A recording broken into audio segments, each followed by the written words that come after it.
নমস্কার, ঠিক রাত ৮টায় আপনার কথা নিয়ে আবার ঠোঁটকাটা হাজির। ৮টা থেকে ৯টা। সুদ সমেত মাইনে ফেরত, চারটিখানি কথা বলুন।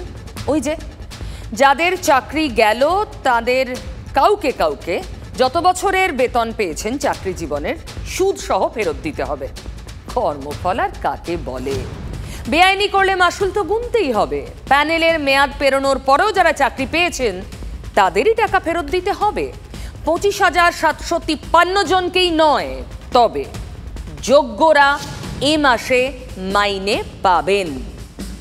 চাকরিহারা যোগ্যরা এপ্রিল মাসের বেতন পাবেন। শ্রম আইন অনুযায়ী বেতন দেওয়া হবে। আইন অনুযায়ী কেউ কাজ করলে তার উপযুক্ত বেতন দিতে হয়। বেতন দেবে রাজ্য সরকার।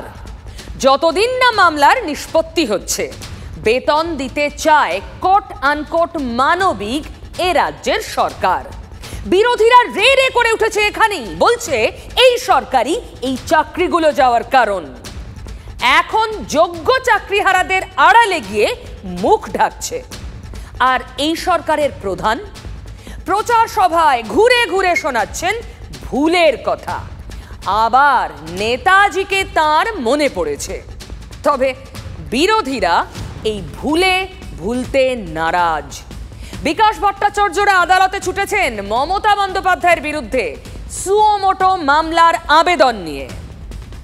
আমাদের আবেদন তো যে সুমোটো কন্টেম্পট রুল জারি করা উচিত, সেই আবেদনটাই গৃহীত হলো বলেই আজকে প্রধান বিচারপতি বলেছেন উনি অ্যাসাইন করবেন কোনো বেঞ্চের কাছে শুনানির জন্য।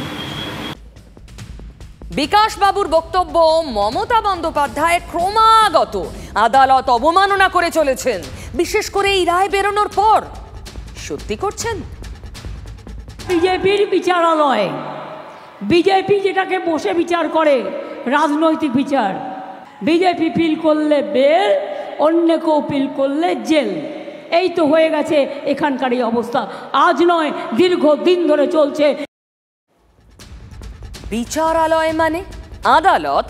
আদালতকে বিজেপির বলছেন মমতা বন্দ্যোপাধ্যায়, বলছেন আরো অনেক কিছু। বিচারপতিদের দোষ নয়, এটা কেন্দ্রীয় সরকারের দোষ। তারা বিজেপির লোক দেখে দেখে এখানে বসিয়েছেন, যাতে তারা বিজেপি পার্টি অফিস থেকে যা বলে দেয় সেই ড্রাফটটা তারা করে দেয়। ভোটের বাংলা গরম। প্রায় ২৫,০০০ শিক্ষক শিক্ষাকর্মীর চাকরি বাতিলের রায়। তা নিয়ে নানা মুনির নানা মত, যে যার রাজনৈতিক লাভের অঙ্কে কথা সাজাচ্ছেন। কেন চাকরি বাতিল হলো? নতুন নতুন ব্যাখ্যা রোজ রোজ মুখ্যমন্ত্রীর মুখে। আসল কায়দাটা কি জানেন তো? এদের চাকরি বাতিল করে দিয়ে বলবে এরা যেন কেউ ভোটে কাজ করতে না পারে। আমাদের সেন্ট্রাল এজেন্সির যারা আছে তারা যেন ভোটে কাজ করে, তাই বাংলার ছেলে মেয়েদের তারা বিশ্বাস করে না। আমি ওদের বলে রাখি, ওরে সাহস থাকা ভালো, দুঃসাহস থাকা ভালো নয়। হাইকোর্টের রায়ে সরকার যে চাপে, তৃণমূল যে চাপে তা স্পষ্ট। তাই সরকার দৌড়েছে সুপ্রিম কোর্টে। বিরোধীরাও কিন্তু স্বস্তিতে নেই। সব থেকে মজা এখানেই, তাদের কথা বদলে বদলে যাচ্ছে। পরিষ্কার এর মধ্যেই মহা ভুল করে ফেললেন মুখ্যমন্ত্রী। মহা ভুল। গিয়েছিলেন তমলুকে ভোট প্রচারে। ওখানে বিজেপি প্রার্থীর নাম কি?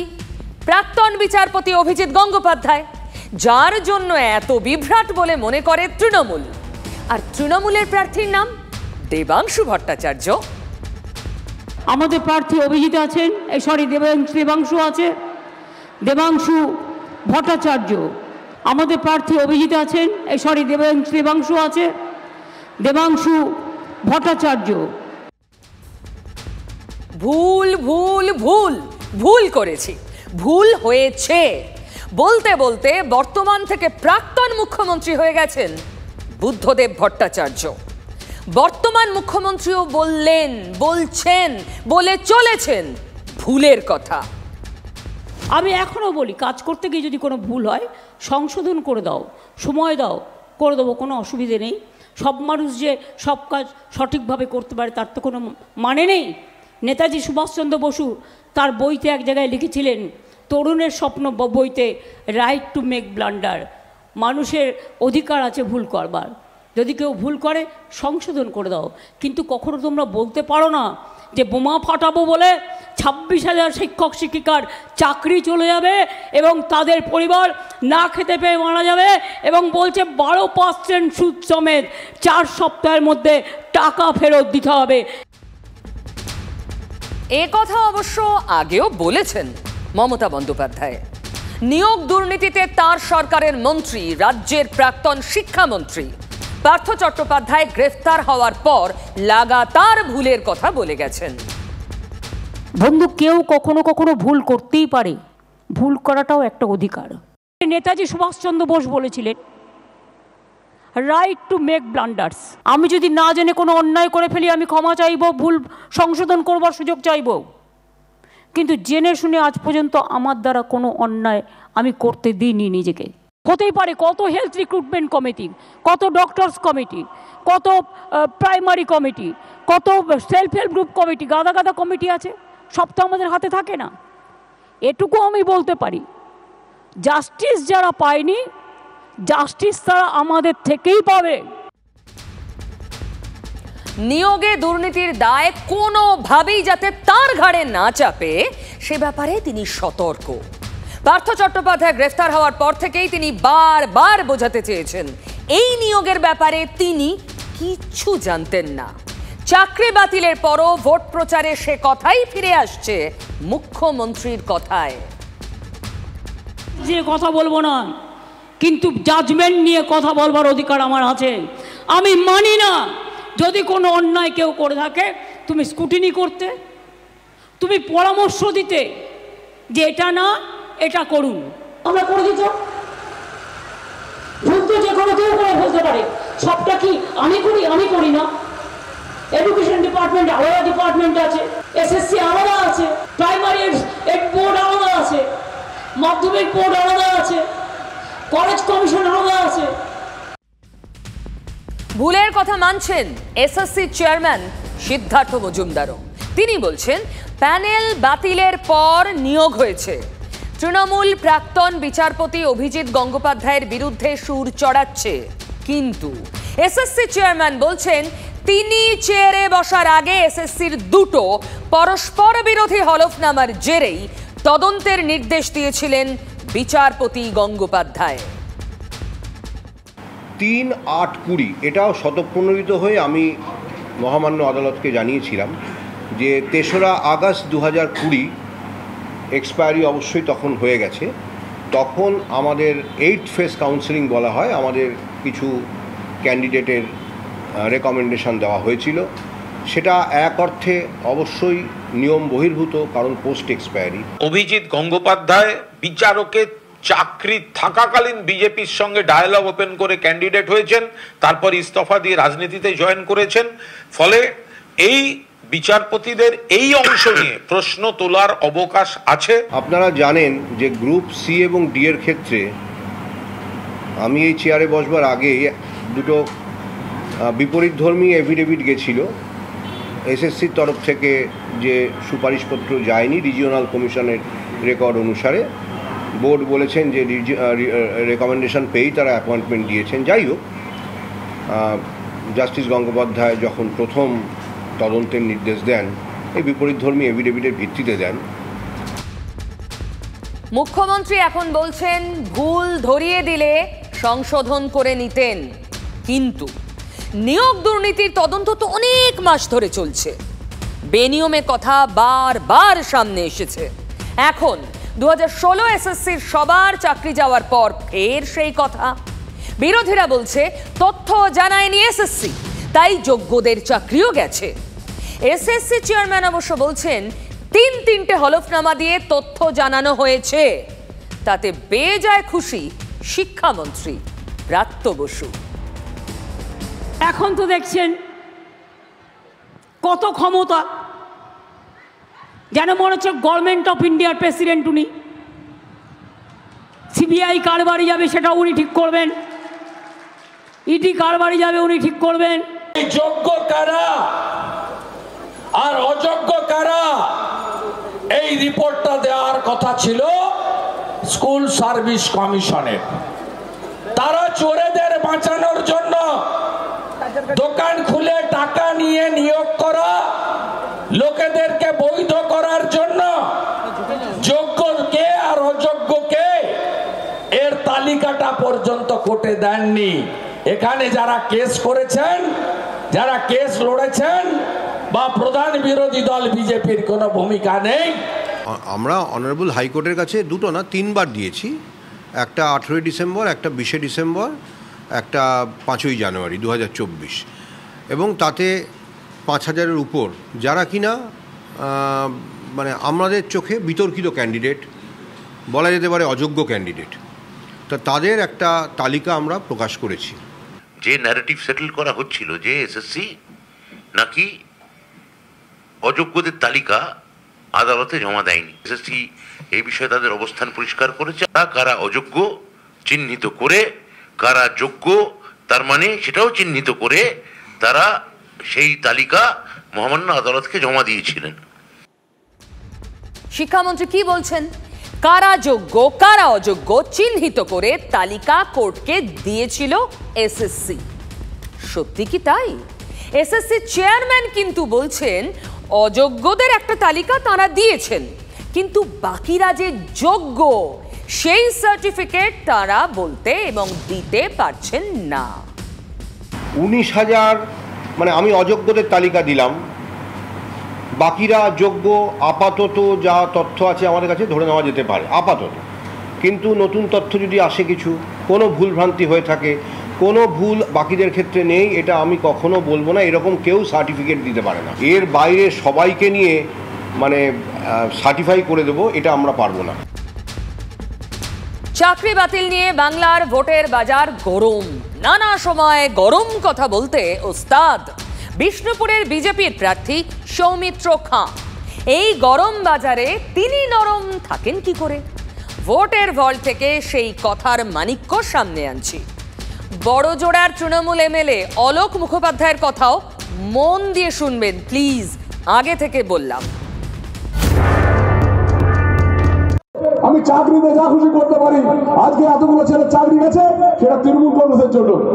প্রত্যেকটা ছেলের কাছে চাকরির টাকা নিয়েছে, আজ তাদের জন্য যোগ্য ছেলেগুলো চাকরি গেল। আমি তো বলেছিলাম অভিষেক বন্দ্যোপাধ্যায় চোর, আজও বলছি। অভিষেক বাবুকে বললাম যে কিছু ছেলে আছে বেকার, কিছু ছেলে চাকরি করে দিলে ভালো হয়। বলছে হ্যাঁ, তুমি কি আকাশ ব্যানার্জির সঙ্গে কথা বলো। আকাশ ব্যানার্জি কে জানেন? আকাশ ব্যানার্জি হচ্ছে অভিষেক বন্দ্যোপাধ্যায়ের ভাই। 2017 সাল আমি বললাম আকাশকে, ভাই তুমি তো বলছে, অভিষেকটা বললো কিছু ছেলে চাকরি করে দেবে, তো কি করতে হবে আমায়? বলছে এক কাজ করো দাদা, তোমার কাছ থেকে বেশি নেবো না, 8 লাখ টাকা, আর তুমি 2 লাখ টাকা তোমার জন্য, 10 লাখ টাকা করে তুমি 100টা ক্যান্ডিডেট এনে দিতে পারো। আমি আমার জন্য বলছি না, অনেক গরিব ছেলেরা আছে যারা নিচু স্তরে কাজ করে। বলছে না না, ওইসব বলে লাভ নেই। তুমি সিপিএম এর লোক নাও, তুমি বিজেপির লোক নাও, তুমি রিটায়ারমেন্টের লোকের টাকা নাও, টাকা বলে জমা দিয়ে হলো। আমি অভিষেক বন্দ্যোপাধ্যায়কে আবার দেখা করার জন্য 4 দিন পরে আবার গেলাম। আমি অভিষেক বন্দ্যোপাধ্যায়কে বললাম যে অভিষেক বাবু, অভিষেক দা, আপনার আকাশ বলছে টাকা দিলে চাকরি হবে। বলছে হ্যাঁ, তুমি ওর সঙ্গে বুঝে নাও বিনয় মিশ্র আছে, তাহলে তুমি যদি চাকরির টাকাটা না করতে পারো তাহলে বাড়ির টাকাটা তো, আর যদি বাড়ির টাকাটা না করতে পারো তাহলে জেলা পরিষদের টাকাটা ধরো। আমি বলবো অভিষেক বন্দ্যোপাধ্যায়, আপনি আমাদের তো একটা কেস করেছেন মানহানি মামলা, এই একটা কেসও করুন না, আমি চাইছি। অভিষেক বন্দ্যোপাধ্যায় আমার বিরুদ্ধে মানহানি মামলা করেছে, কিন্তু দুঃখের বিষয় একদিনের জন্য ওই মানহানি কেসের জন্য বিষ্ণুপুর কোর্টে আসেনি। আমার যদি কোর্টে আসতো, ওর প্যান্ট আমি খুলে দিতাম। অভিষেক বন্দ্যোপাধ্যায় কোর্টে দাঁড়িয়ে রেখে দিতাম। ওর হিম্মত আছে অভিষেক বাবু বিষ্ণুপুরে আসবে, পেন জামা খুলে দেবো। আমি কোথাও বলতে পারি প্রধানমন্ত্রী ধুতিটা খুলে দেবো? বলা উচিত আমার? দেশের প্রধানমন্ত্রী চেয়ার হোল্ড করছিল উনি। অভিষেক বাবুর প্রোগ্রাম বাঁকুড়া 3 দিন 4 দিন হবে, ওই দেখবো একটা লোম ছিঁড়ে দেখার। আমার যদি মনে হয় যে এতগুলো ছেলে চাকরি গেছে, যারা পেছনে করলো তারা এখনো পর্যন্ত জেলের বাইরে কেন? আমি আবার বলছি, অভিষেক বন্দ্যোপাধ্যায় এবং আকাশ ব্যানার্জি যুক্ত। উনি তো তাহলে উনি ছিলেন ওটার মধ্যে, তাহলে জানবেন কি করে? হয় উনি ছিলেন তাহলে ওদের সাথে সবকিছু ভাগ নিয়েছেন, তাহলে আমার মনে হয় তাছাড়া জানবেন কি করে? টোটাল স্ক্যামে যুক্ত অভিষেক ব্যানার্জি এবং আকাশ ব্যানার্জি। অভিষেক বন্দ্যোপাধ্যায়, আকাশ বন্দ্যোপাধ্যায়, মমতা বন্দ্যোপাধ্যায়, এদেরকে ইমিডিয়েট জেলে ঢোকানো উচিত। উনি জানেন মমতাদির নামে, অভিষেকের নামে, তৃণমূল নামে বললে হেডলাইনে আসবো, তাছাড়া ভোটে জিততে পারবো না।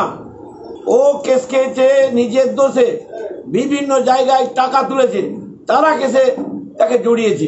অভিষেক বন্দ্যোপাধ্যায়ের কি দোষ আছে এখানে? মমতাদির কি দোষ আছে এখানে? দেখুন, বিরোধীরা দুর্নীতি প্রসঙ্গে অভিষেক ব্যানার্জির দিকে আঙুল তোলে। আমরা দেখেছি চেনাই পর্ব। এবার তার ভাই আকাশ ব্যানার্জির নাম এলো সৌমিত্র খান মুখে। হাইকোর্ট বলেছে প্যানেলের মেয়াদ শেষের পর নিয়োগের কথা। এসএসসি সে কথা মেনে নিয়েছে। এসএসসি কার্যত মেনে নিয়েছে যোগ্য অযোগ্যদের স্পষ্ট তালিকা তারা কোর্টে দিয়েছিল। রাজ্য সরকার বা তৃণমূলকে বাঁচানোর বদলে এসএসসি চেয়ারম্যান ফাঁসালেন না তো। তৃণমূল অবশ্য পার্থ চট্টোপাধ্যায় নামক ঢালের আড়ালে আশ্রয় খুঁজছে। দল দায় এড়াচ্ছে না, সেই কারণেই পার্থবাবু যিনি অন্যায়টা করেছেন, দল যাবতীয় ব্যবস্থা নিয়েছে। দল তাকে বলেনি এই ধরনের সমস্ত আইন কানুন আনুন বা এই ধরনের অনিয়ম করুন, অমুক ব্যক্তির সঙ্গে প্রেম করুন, তার বাড়িতে টাকা রাখুন, এগুলো তো দল বলে দেয়নি। তো সুতরাং দলের ঘাড়ে চাপিয়ে কি হবে? এগুলো দলের নেতা, দলের মন্ত্রী, দল ব্যবস্থা নিয়েছে। বিরোধীরা বলছে বেশ, ধরে নেওয়া যাক নাটের গুরু পার্থ চট্টোপাধ্যায়। তাহলে অতিরিক্ত শূন্য পদ তৈরির সিদ্ধান্ত কেন নিয়েছিল রাজ্য মন্ত্রিসভা? সেটা যখন হয় তখন শিক্ষামন্ত্রী ব্রাত্য বসু। মুখ্যমন্ত্রী যদি নিয়োগ দুর্নীতি সম্পর্কে কিচ্ছু জানতেন না, তাহলে তার ক্যাবিনেট অতিরিক্ত শূন্য পদ তৈরির সিদ্ধান্ত নিল কি করে? এসবই কি আসলে শাক দিয়ে মাছ ঢাকার চেষ্টা? আমি না, ঠোঁট কাটা নয়, বলছে বিরোধীরা। হাইকোর্টে division bench supernumerary post যারা ক্রিয়েট করেছে তাদের বিরুদ্ধে তদন্তের নির্দেশ দিয়েছে। সুপার নিউমেরিক পোস্ট ক্রিয়েট করেছে cabinet under the leadership of Mamata Banerjee 5ই মে 2022। ওই ক্যাবিনেট মিটিংয়ে যারা যারা উপস্থিত ছিলেন সব মন্ত্রী এবং আধিকারিককে আগে কাস্টডিতে নিতে হবে as per the direction of the division bench. Supernumerary post থেকে কি একটি চাকরিও সরকার দিয়েছে? উত্তর হচ্ছে না, একটাও দেয়নি। সবটা কি আমি করি না? এডুকেশন ডিপার্টমেন্ট আলাদা ডিপার্টমেন্ট আছে। ক্যাবিনেটের মাথায় মুখ্যমন্ত্রী, 100 তার দায় তিনি অস্বীকার করতে চাইছেন এবং তার দায় এখন তিনি বাকিদের ঘাড়ে ফেলে দিতে চাইছেন। মুখ্যমন্ত্রী তার মন্ত্রীদের ফাঁসাবেন নিজেকে বাঁচাবার জন্য, আমরা অতীতেও দেখেছি। আমি ধরে নিলাম আদালতের ব্যাখ্যাই ঠিক, কিন্তু আমাদের যে অপরাধ করেছে কোট আনকোট অপরাধীর, তারও তো একটা আত্মপক্ষ সমর্থন লাগে। আমাদের থেকে, সরকারের থেকে কি একবারও জানতে চেয়েছে? বা এসএসসির থেকে যে এই সুপার নিউমারি পোস্ট তোমরা ক্রিয়েট করলে কেন, এফিডেভিট দিয়ে জানাও। হাইকোর্টও দুর্নীতির যে 17 রকমের ছলাকলার কথা বলেছে, তার একটি এই অতিরিক্ত শূন্য পদ তৈরি। শিক্ষামন্ত্রী বলছেন অতিরিক্ত শূন্য পদে কি একটাও নিয়োগ হয়েছে? হবে কি করে? হাইকোর্ট তো সেই সুপারিশ মানেনি। শিক্ষামন্ত্রী বলছেন হাইকোর্ট কেন তাদের কাছে জানতে চায়নি? খুব দুর্বল কথা হয়ে গেল না প্রফেসর বাসু? অতিরিক্ত শূন্য পদ নিয়ে হাইকোর্টে সুপারিশ পেশের পরই তো বক্তব্য জানিয়েছিল সরকার। সরকার বলেছিল কারোর চাকরি যাক, সেটা চান না মুখ্যমন্ত্রী। মানে যোগ্য অযোগ্য কারোর চাকরি যাতে না যায়, তাই অতিরিক্ত শূন্য পদ তৈরি করা হয়েছিল। আর বিরোধীরা বলছে অযোগ্যদের বাঁচাতে গিয়েই যোগ্যদের বিপদের মুখে ফেলল সরকার। সেদিন কি বলেছিলেন শিক্ষামন্ত্রী হয়তো ভুলে গেছেন। একটু মনে করিয়ে দিই অধ্যাপক বসুকে। মুখ্যমন্ত্রী মমতা বন্দ্যোপাধ্যায় একবারই চান না কোনো ব্যক্তির কাজ চলে যাক, কারণ একজন ব্যক্তির কাজ চলে যাওয়া মানে তার শুধু ক্ষতি নয়, তার উপর নির্ভর করে থাকা তার পরিজন, আত্মীয় স্বজনদেরও ওদের সেই বিপর্যয় নেমে আসে।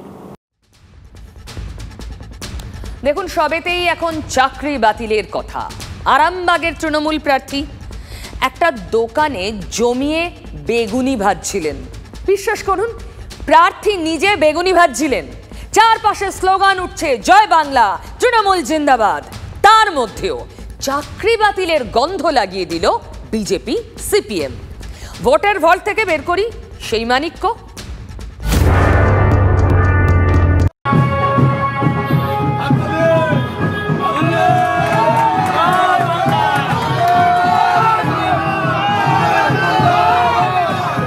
রাজ্যে শিক্ষায় এই কদিন আগে হাইকোর্টের রায় অনুযায়ী প্রায় 25,000 শিক্ষক চাকরি বাতিল হয়েছে। সে রাজ্যে অনুপ্রেরণায় মাননীয় মুখ্যমন্ত্রী স্নেহধন্য প্রার্থী জব ভাড়ছে। তার মানে ইঙ্গিত কী দিচ্ছেন?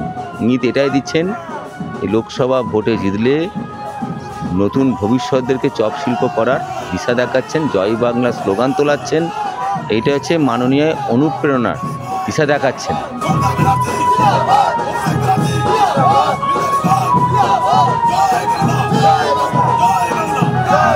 যে রাজ্যে মেধাবী ছেলেরা রাস্তায় বসে থাকে অনশন করে চাকরির জন্য, যারা শিক্ষক তাদের চাকরি বাতিল হয়ে যায়, সেই রাজ্যে চপ ভাজবে, এর থেকে লজ্জার বিষয় কি? ওনাদের নেত্রীও এটা শিখিয়েছিলেন, উনিও এই করছেন।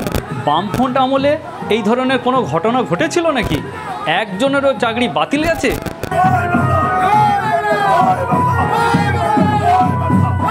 জয় বাংলা। এ ব্যাপারে আমাদের দলের তরফ থেকেও বিস্তারিত সব আমাদের নেতৃত্বরা বলেছেন। আর মাননীয় মুখ্যমন্ত্রী তো সভা সমিতিতে সব জায়গাতেও এই ব্যাপারটা নিয়ে তিনি তো বলছেন, তিনি সবসময় যারা চাকরি প্রার্থী তাদের পিছনে আমাদের মাননীয় মুখ্যমন্ত্রী সবসময়ই আছেন।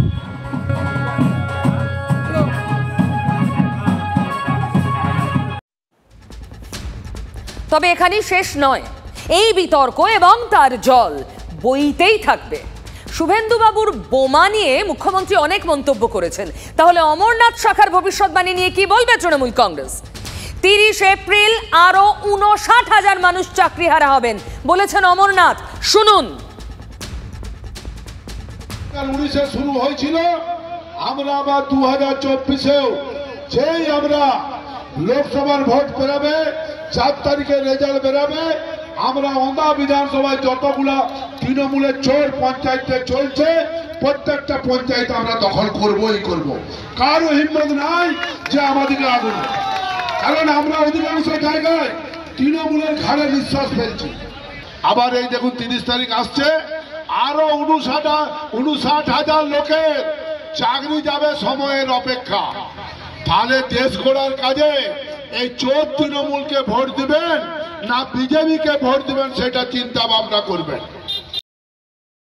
ওন্দার বিধায়ক তিনি বলেছেন যে সামনের দিনে আরো একটা বোমা পেটে 59,000 লোকের চাকরি যাবে। এটা বিজেপির চাকরি যাওয়ার জন্য বিজেপির উল্লাসের কথা বলা হয়েছে।